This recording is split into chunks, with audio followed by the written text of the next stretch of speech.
Welcome to Tea Time with Talent Acquisition, the podcast aimed at fostering knowledge and sharing stories within the vibrant talent acquisition community. I'm your host, Eden, and for the next hour or so, I'm going to be joined by a world-class recruiting leader with a career that spans some of the most iconic companies in tech, including Apple, Microsoft, Ideals, and a very short 13-year stint at a well-known business called Google, where she led hiring across both tech, sales in the EMEA and the APAC region.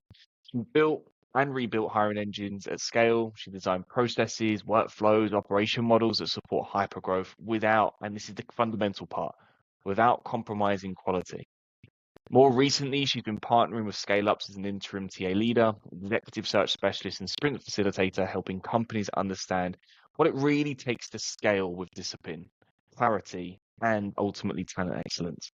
So I'm absolutely honored. So when you're ready, please grab your favorite tea or coffee if you prefer, and join me in welcoming today's guest, the Global Head of Talent, Kathrin. Thank you so much for joining. Wonderful. I've been such a long fan of your podcast, Eden, and it feels a real honor to be now a guest after a series of experts who you've brought. Yeah. So hello, I'm Kathrin. I'm a global talent leader based in Germany, Munich. I've led talent acquisition, high growth tech environments, scaling both tech and sales teams from 2, 3, 4 digits in size. And I'd say I've done the whole spectrum of scale-up initiatives from first in-market hires to scaling recruiting engines during hypergrowth.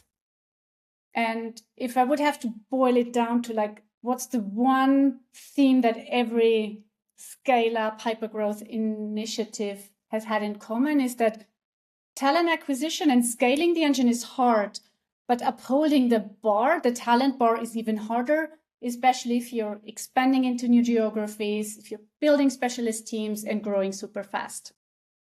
And ultimately, quality talent remains the differentiator, always has been, and even in the environment we're in now, for every successful business to innovate, ship, and be profitable, quality people are still the differentiator. That hasn't changed. I think that's part of that's the key theme of what we want to go through. Is obviously you've seen this incredible growth, and I think on your LinkedIn, I saw, I think it's under, correct me if I'm wrong, I think it was under Google, might have been, where you had like 1,800 roles filled in your team in the period of time that you was in that leading that team.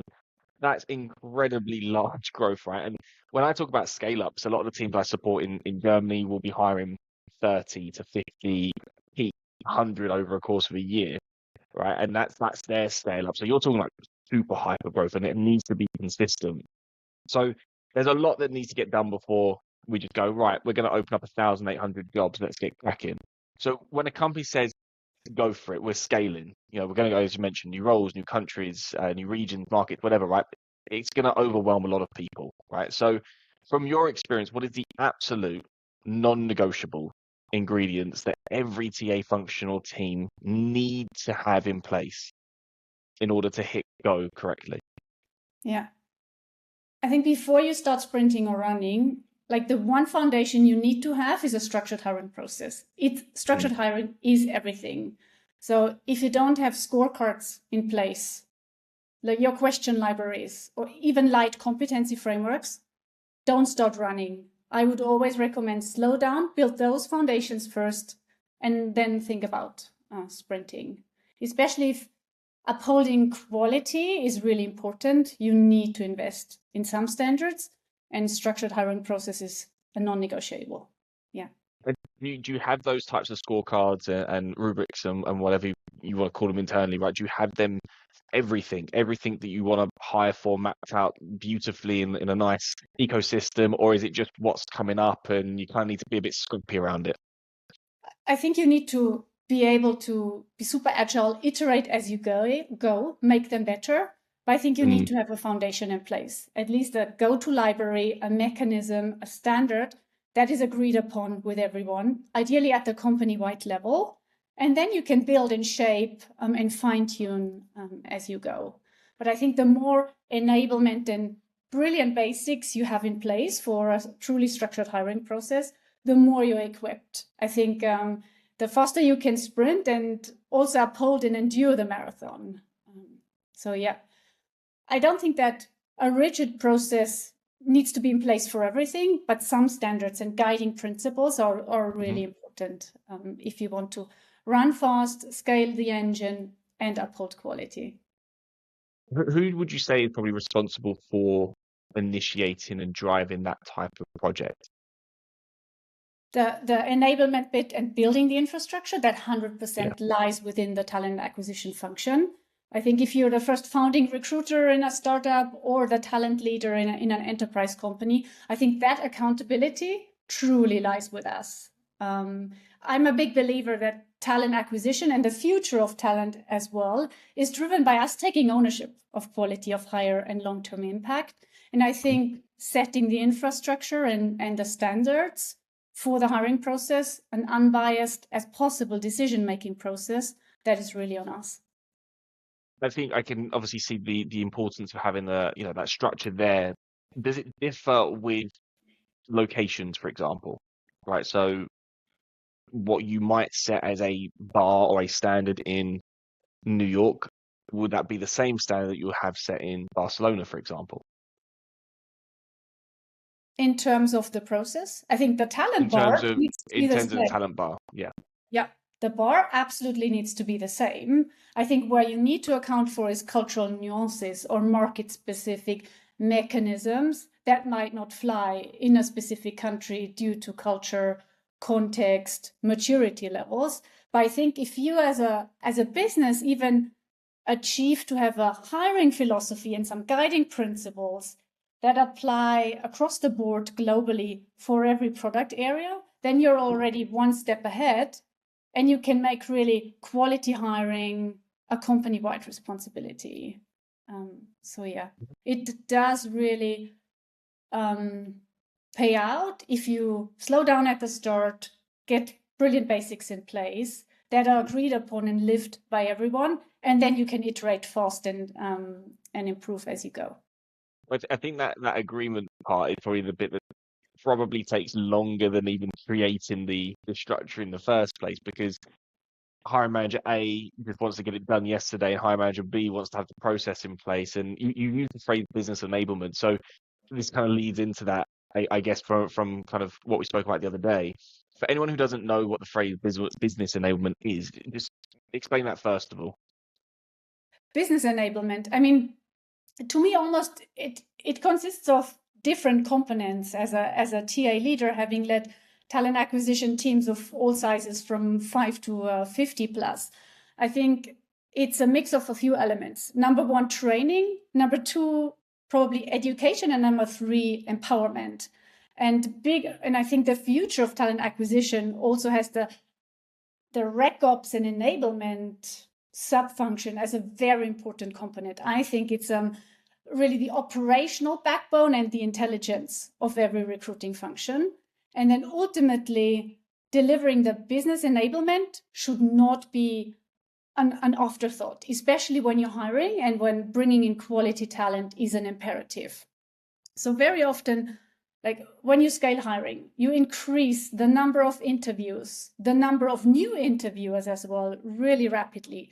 That comes with often new tooling, process changing, and ultimately new ways of working.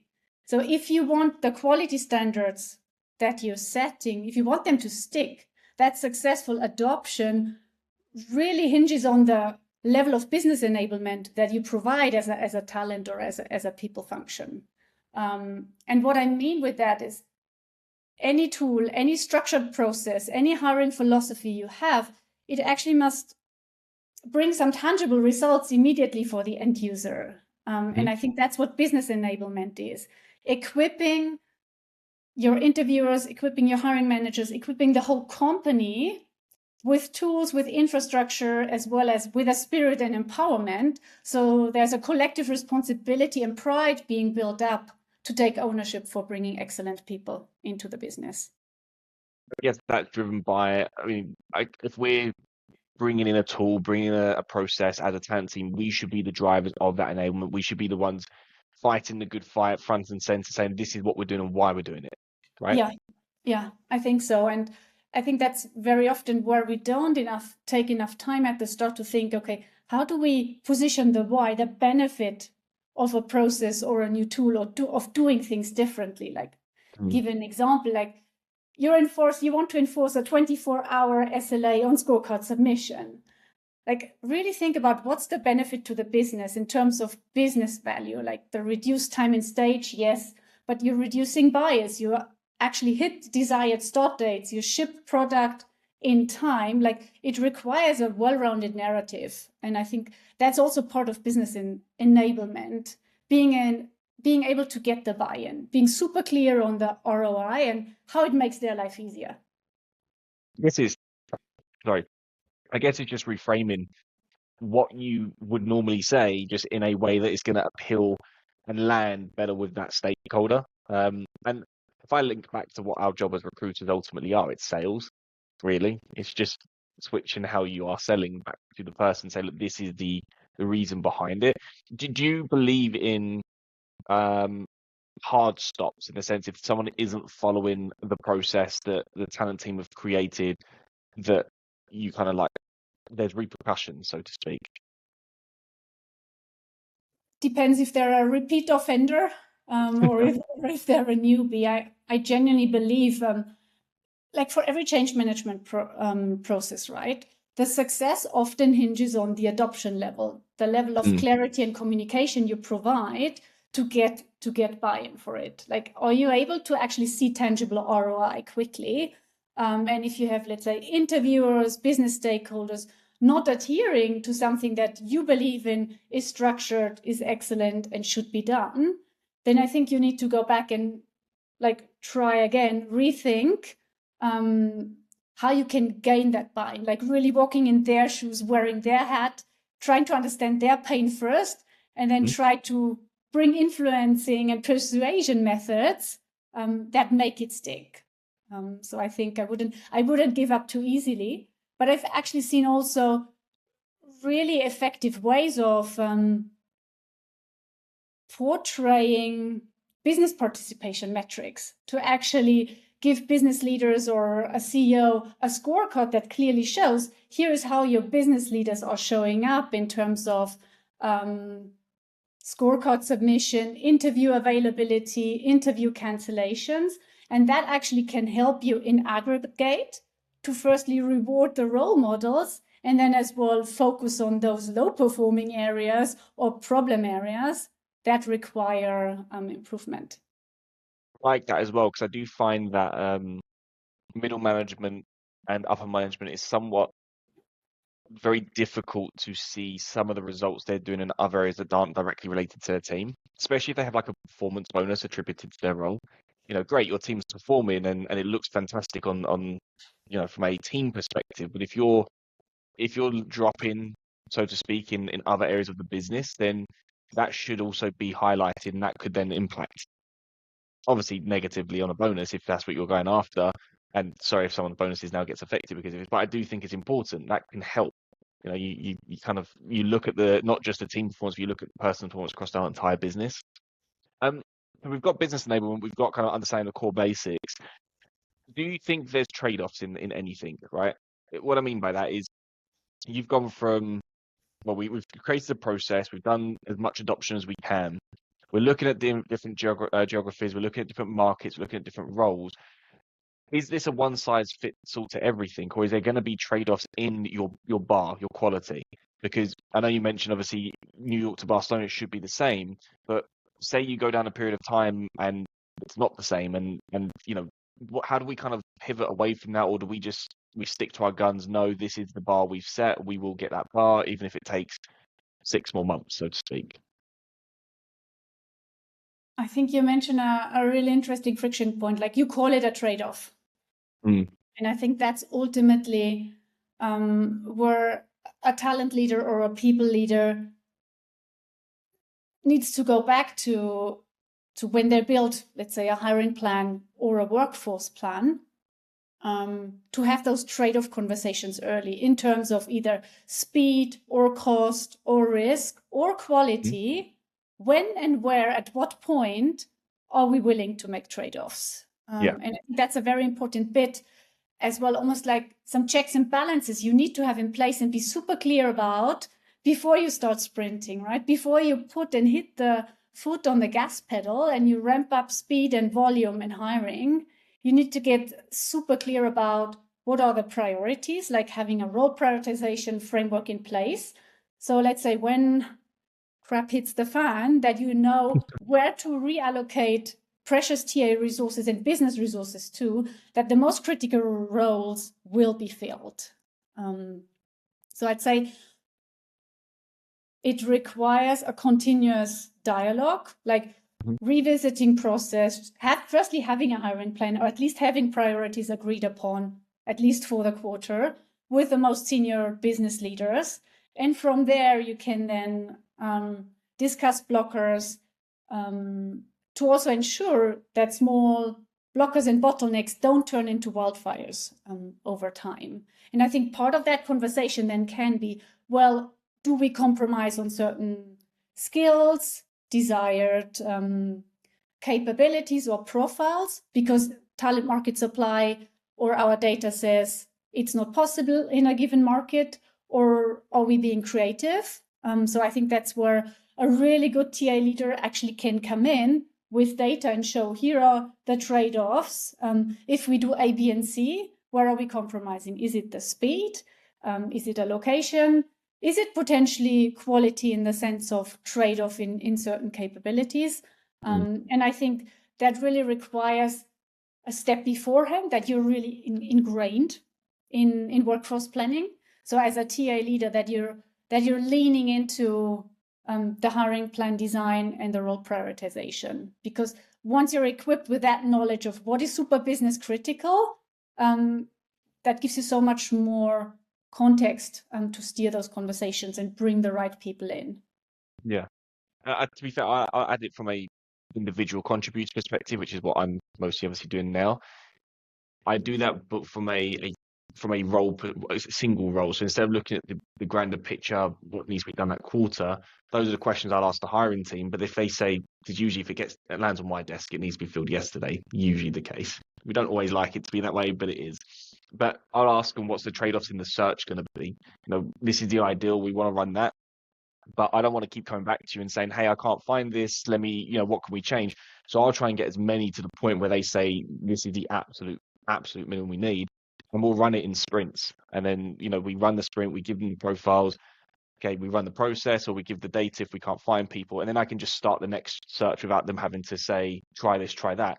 If it's categoric, we only will accept point one, then fair enough. And as you've rightfully said, then we have to accept speed won't always be there. So it's like having that conversation up front, then at least means later down the line, if I'm on my second or my third search for whatever reason, the hiring manager is aware the whys behind it, and it's a much easier dialogue to be happening when I'm saying, look, I don't have you because of this and this, but this is what we're doing behind the scenes. So I think on a individual, we can still do that as well. And yeah, so I throw that in because I know we have a mixture of leaders and ICs who listen to this. Yeah. And I think what you're calling out is that I think big chunk of the strategic work, the advisory work, actually happens far before the interview process, right? Is that expectation setting and talent intelligence that you bring to the table to actually shape a realistic profile before you go and open the floodgates. The hiring bar, right? Because I know you're big on the quality side, obviously, which is absolutely important. We need to get quality people into the team to push things forward. You mentioned a hiring bar, right? So I have some teams, and I guess this is more of like from my own experience. I want to see where your thoughts are. I've got some companies that have bar raiser conversations, and it's across the company they have them. But in that company, say 1,000 people, I will have 4 teams that I work with, and 2 teams would use the bar raiser and 2 teams wouldn't use the bar raiser. You'll make hires in all 4 teams. So does that mean that the bar raiser kind of loses its meaning, or is it unique to certain teams? I mean, I know it's difficult because you don't know the exact scenario, but in your opinion, do you think if we're going to say we're going to commit to a bar raiser, we commit, everyone does it? Or is there again that unique position where it's like, okay, we might be able to flex it here? Yeah. Super interesting. I genuinely believe if you're bringing in, let's say, a bar raiser in the Amazon style, or even a hiring committee, it needs to be truly suitable for the maturity level of interviewers or overall hiring maturity you have in your business, the size of your business. And I think you need to have the operational backbone as well working to bake it into your overall flow and hiring process so it doesn't slow you down. So I genuinely believe in some sort of consistency in your process, as well as consistency in the assessment methodology. So if you're going all in on this concept, then I think it should be baked into the hiring philosophy you have, like those guiding principles that really inform how you go about hiring and talent in your organization. I think if you're a smaller stage business, like a startup, for example, there's so much more room to be innovative and flex and test these things. But I think ultimately, once you hit a certain point, as well as a certain scale, if you need to grow 2x year on year, I think a certain amount or level of standards and consistency is needed so everyone can run fast and focuses on the same direction. I think it also removes, as you say at the beginning, removes that bias part as well. It's everyone joins the company in a fair manner. I do find, if I think back to that example, I do find the teams that opted to not use the bar raise in the end, it was speed. They had someone that they liked, and there was a prospect that they would no longer be able to get them due to something else happening, and that led them to not do the bar raiser multiple times. Yeah. Yeah.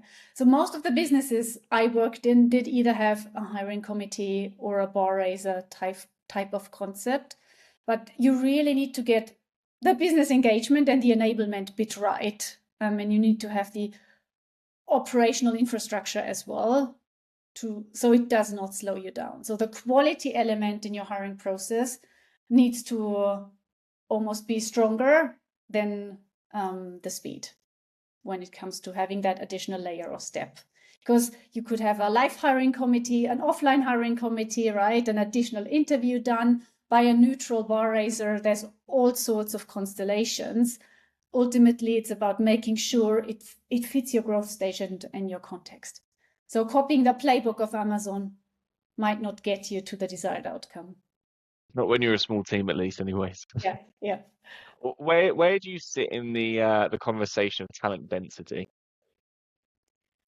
Okay. Talent density is high up on the executive agenda, especially in the last 2 years. We've really seen a market correction, right? Away from hypergrowth we had in 21 to where profit margins, efficiencies are significantly more important than headcount growth at all costs.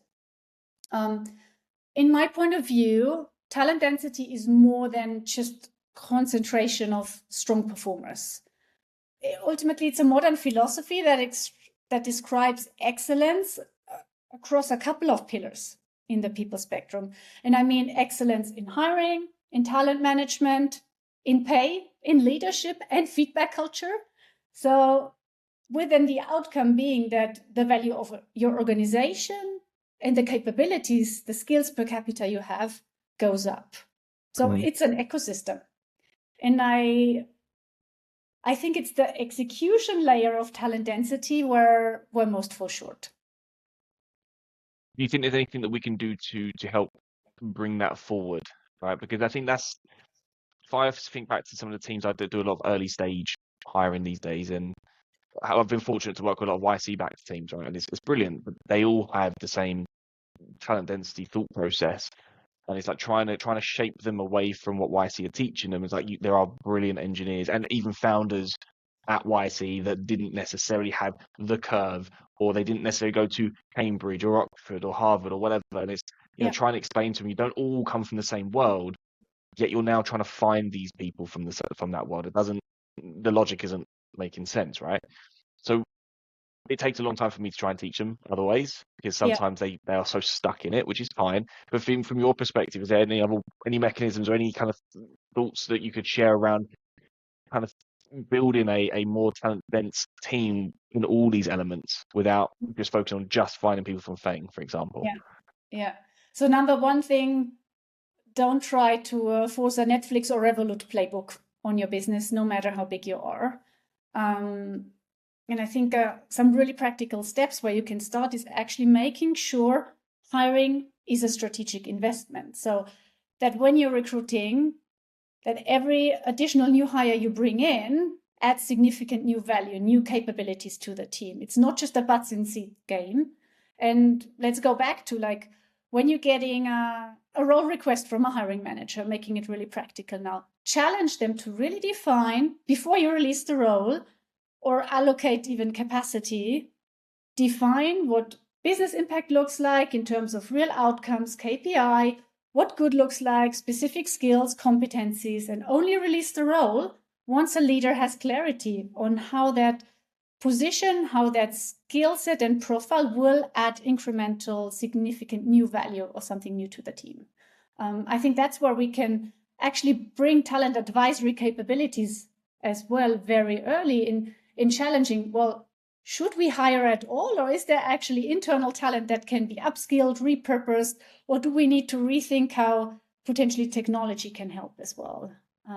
So I think there's a lot of friction, and it ultimately brings it back to ensuring if you're hiring, it does remain a strategic investment. So it's not a butts in seats game anymore, but actually real clarity on what is the incremental gain you're getting with a new headcount. I'd say that's where I would always start. The second important bit actually is leadership investment. And the highest performing organizations I've been part of really have seen commitment from all managers and leaders when it comes to hiring, sourcing, and retaining high potentials. So the differentiator there really is how seriously does the executive team take it when it comes to reaching out to candidates, creating a kick-ass experience, or even taking ownership for nurturing the high potentials that you've identified. Because that can't be owned and carried by the people team. It's ultimately how the leadership team is invested in making it work as well. And of those 2 points, and there's, as you were talking at the beginning, I just want to share this while it's in my head. So number one is obviously that element of internal movement.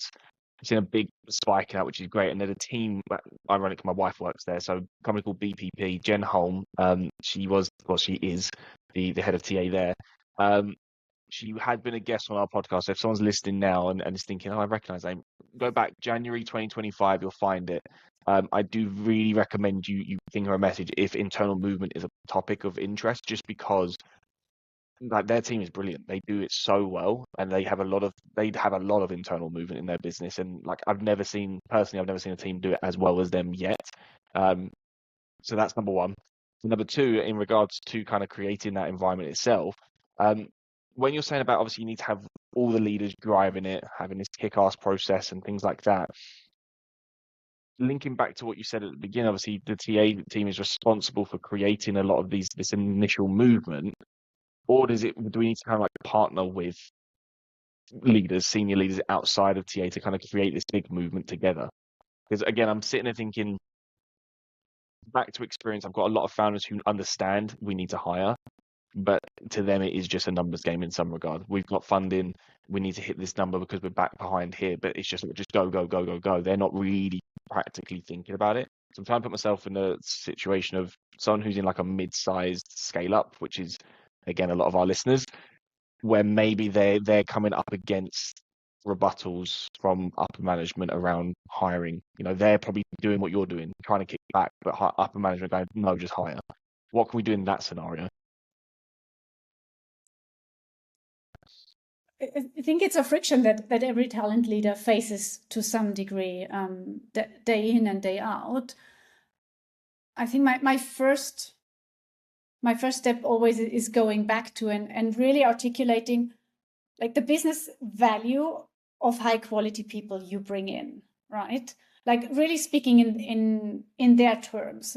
Is it profitability? Is it profit margin? Is it increasing revenue per employee? Really like building a deep understanding of the business and the metrics and language that makes them tick. And I think that's already half of the influencing game. If you truly know what's top of the executive agenda and how can you position the importance or the criticality of an initiative or the buy-in you need in their language. Again, it goes back to walking in their shoes, understanding their pain, and making them the winners at the end of the day. Almost steering away from we need to hire to achieve the talent agenda. It's more changing the proposition to how do we make the business successful by getting the right talent, the right people within budget at the right time to ensure we ship product or hit revenue milestone. Where do you think the future of TA, well, not where, what do you think this future of TA looks like? What does business success look like for us, say, in the next 2 to 3 years? Yeah. I think business growth in the next couple of years will not just depend on our ability to attract amazing people at scale. It actually, value creation for people teams, TA teams, means up-leveling the whole spectrum of talent. So from workforce planning, org design, to talent management. And it requires us to step outside of the comfortable recruiting only lane as well. Taking ownership for, let's call it quality of hire or long-term employee lifetime value. That's ultimately where I believe TA has a role to play. So staying relevant actually means being super deliberate about what we do, how we expand our scope, how we do it, and then how we allocate spare capacity as well. So precious TA resources and business resources need to be allocated to the right areas. And I think that's where the next couple of years are going to be incredibly important, because TA is expected to nail delivery. I think that's the foundation. If you're not delivering on hiring plan execution, there's no point showing up as an advisor and guiding on talent management. Like, that's the basics you need to fulfill. But at the same time, we need to create those learning paths and get ready to be advisors. So data fluency, consultative skills, being able to adopt responsible AI, and provide holistic talent management. I think that's a super exciting journey, but we need to get ready for it. I see a lot of people already kind of starting this motion, and it's more, to be honest, it's definitely more the leaders driving this, because I think they've got a bigger vision of what's around. But from an IC level, hearing it, just fly out your mouth there, it should be a wake up call to go into the rest of this year and go thinking, okay, what can I do? How can I develop myself? How can I make sure that, I am valuable to the business outside of filling roles? I have one final question. But before we kind of get to it, I just want to say thank you for this, by the way. It's really nice to kind of peel back some of the layers from someone who's worked at businesses that we wouldn't necessarily be able to get that insights and knowledge and awareness from. So thank you so much. If people wanted to continue this conversation with you further, where is the best place that they can pick up the conversation? Where's the best place they can find you? Yeah, LinkedIn's absolutely the best place to get in touch. And I'm always keen to talk with others about company building and how we help the business be successful in the long run. Perfect. And my final question for you is this then. We've seen hypergrowth, we've seen hyper consolidation. Where do you think the next 2 years is going to look like? Do you think we're going to see very much of what we're seeing right now with hiring, or do you think we're going to start seeing more growth happening across companies? I genuinely believe we will see a continued correction of the market, actually away from hypergrowth, and we will have continued focus on really lean teams that bring in the right capabilities, the right mix of human and technology integration to get ready for the future. But I think what's going to be super important is genuine agility and the ability to learn fast, because no one has the perfect skills-based workforce plan in their pocket, and it changes on a monthly basis. So yes, I appreciate that. Hiring will stay fairly conservative, except for some of those players that are growing really aggressively. Thank you so much. And once again, thank you for being part of this. I appreciate that. Enjoy the rest of your day. Awesome. Thank you. Bye.